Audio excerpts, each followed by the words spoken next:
So in one of my seminars, here's what I teach. All life forms strives to the max of its potential except human beings. How tall will a tree grow? As tall as it possibly can. You never heard of a tree growing half as high as it could. No, trees don't grow half. A tree drives its roots as deep as it can, reaches as high as it can, produces every leaf it can, every fruit it possibly can. To the max. Every life form strives to the max, except human beings.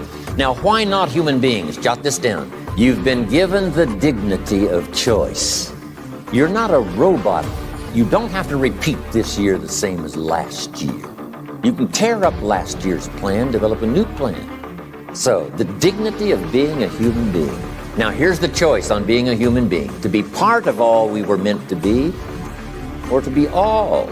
To strive for all, or half, or part, or some.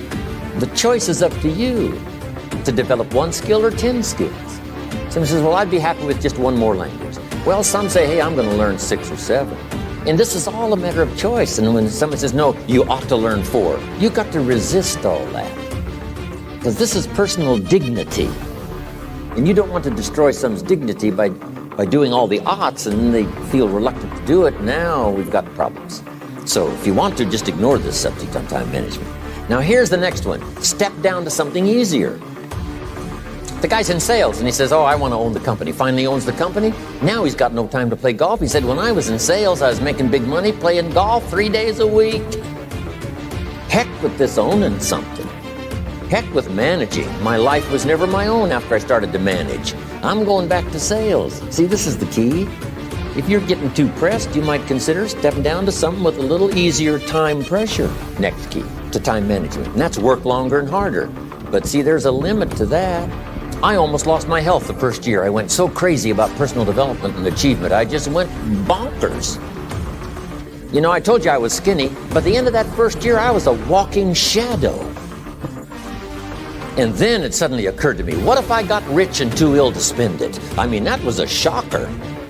So I started, developing a little more reasonable, because I said if 12 hours won't do it, I'll work 14. If that won't do it, I'll work 18. I mean, how many hours it takes. And sure enough, it cost me too much. So see, working longer and harder for some might be appropriate. If you're just sitting around not doing that much, this might be good, work longer and harder. But you can only work so hard. Here's the key, not to work harder, but smarter. When you've worked as hard as you can, doing the best you can in terms of physical output in the time, reasonable time. Now here's the ultimate in the management of time, and that is you simply become more skillful. When I first got into sales, I was around people that could get, 9 out of 10, 8 out of 10. And when I first started, I could only get 1 out of 10. But here's what I did. I worked around the clock, so that I would make up in numbers what I lacked in skill. That's good in sales. You got to jot that down. When you're new, you make up in numbers what you lack in skill. Now, when you become more skillful, the numbers can go down because now your persuasive ability and all of that is now so high that you don't need to put as many numbers out. But at first, if you want to compete or if you want to really get good, you've got to put in the numbers. But if you get more from yourself, develop more of yourself, now the time management becomes an easier task. Now here's the next thing. Either you run the project or it runs you. I found out when you start something, at first you're in charge. All of a sudden, a year later, it's in charge. Some of the companies I started, I'm telling you, I'm in control. A couple of years later, I'm out of control. At first, I've got it on the run. 2 years later, it's got me on the run. Haven't got enough time. I'm dizzy with trying to get it all done. So here's part of the key, and that's to get in charge. Say, I'm going to take charge of my health. Take charge of your time. Take charge of your resources, which we're going to talk about next. You're the one that's responsible for it. It's not a requirement of society that you not have a heart attack and take care of your family. That's not a requirement of society, but you must make it a requirement of yourself.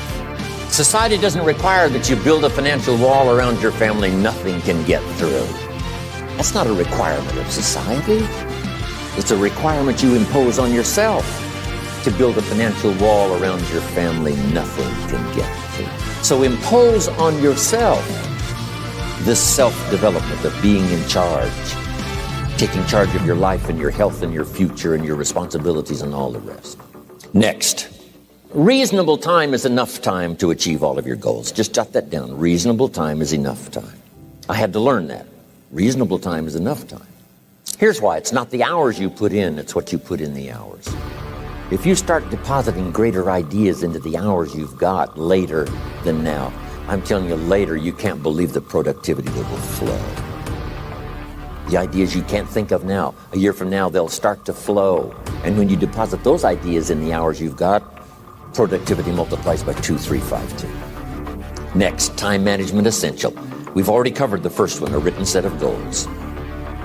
And then do priorities on your goals. What's important this week? What's important this month? Here's the next one. Often review. Just go over your goals to make sure that your list is working for you. It's got you inspired. It's got you turned on. Somebody says, how come you're up so early? Say, if you were headed where I'm headed, you'd be up early too.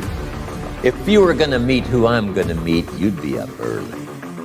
If it was going to stack up for you like it's stacking up for me, you'd be getting up early. Here's some more time management essentials. Learn to study what we call majors and minors. You pick up the phone. Here's what you must say when you pick up the phone. Is this a major conversation or a minor conversation? If it's minor, a few pleasantries and you're done. If it's major, maybe you've got to make a few notes. So here's the next one. Important conversations, make an agenda before you make the call. Just jot down a little agenda. It's so easy now to just talk out of your head. Did you ever hear a conversation end like this? Let's see, there was something else. See, you don't look that swift. I can't think of it right now. I'll call you back. See, you look a little incompetent. Let's see, there was something. It escapes me right now. Really? So have you got this now? Make an agenda before you make a call if it's an important call. Now later that saves you all kinds of stuff. So what's major, what's minor? Now here's the key on this. Don't major in minor things. If you take up major time to do minor things, I'm telling you, you'll be behind the curve constantly. Here's what we learn in sales training. What's major time and what's minor time? And if you took a look, if you're in sales and you took a look at a week, you'd say, my gosh, I'm spending 90% of my time on the minor stuff and so little time on the major stuff in the presence of. How many hours in the presence of in my day? How many hours in the presence of during my sales week? Because the time that really counts is in the presence of majors and minors. Here's another key time management essential. Don't mistake movement for achievement. It's easy to get faked out by being busy.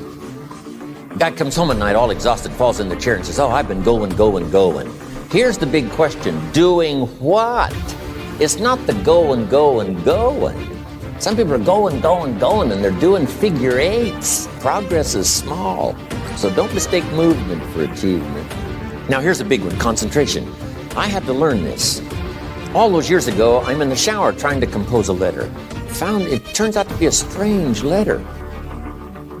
So here's what I learned to do. Save the work till you get to the office. Save the work till you get to the work.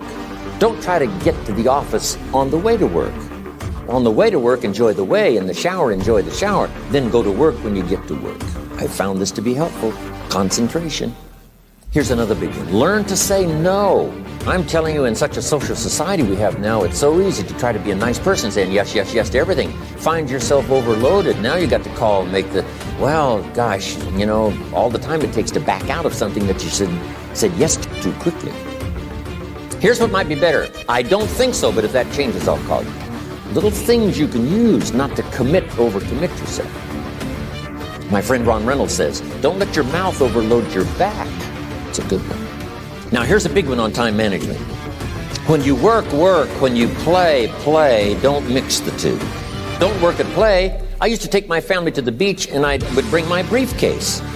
I learned not to do that. Or at the beach I'm saying I should be at the office. Now my family's upset because I'm at the beach and I'm thinking office. Now when I'm at the office I'm thinking what? I gotta get my family to the beach.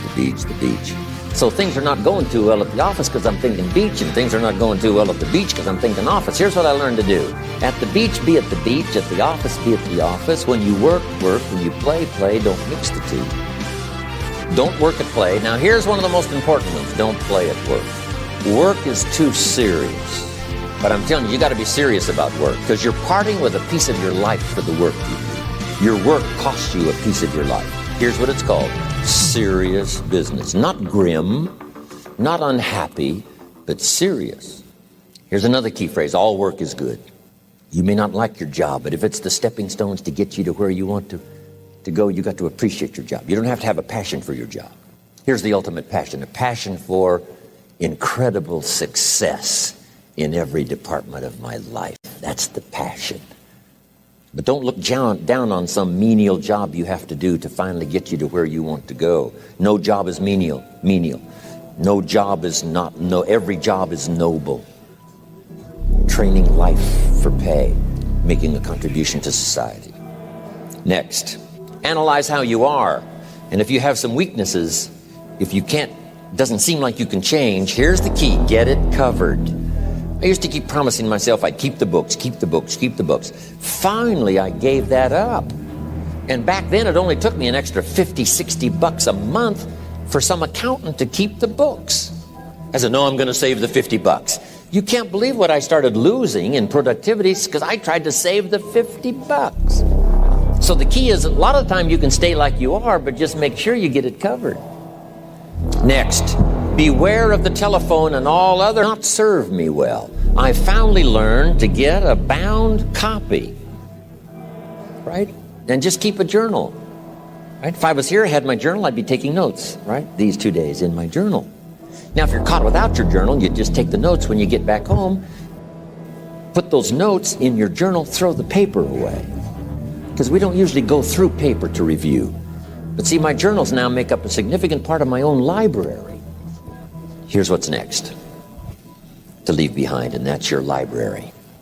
The books that changed your life, the books that changed your health, the books that rescued you from oblivion, the books that you passed on to other people, they were so exciting for you, the books that made you financially independent, the books that developed your leadership, the books that gave you wisdom to ponder when things were tough, the books that got you through the winter, the books that helped you to plant in the spring and harvest in the fall.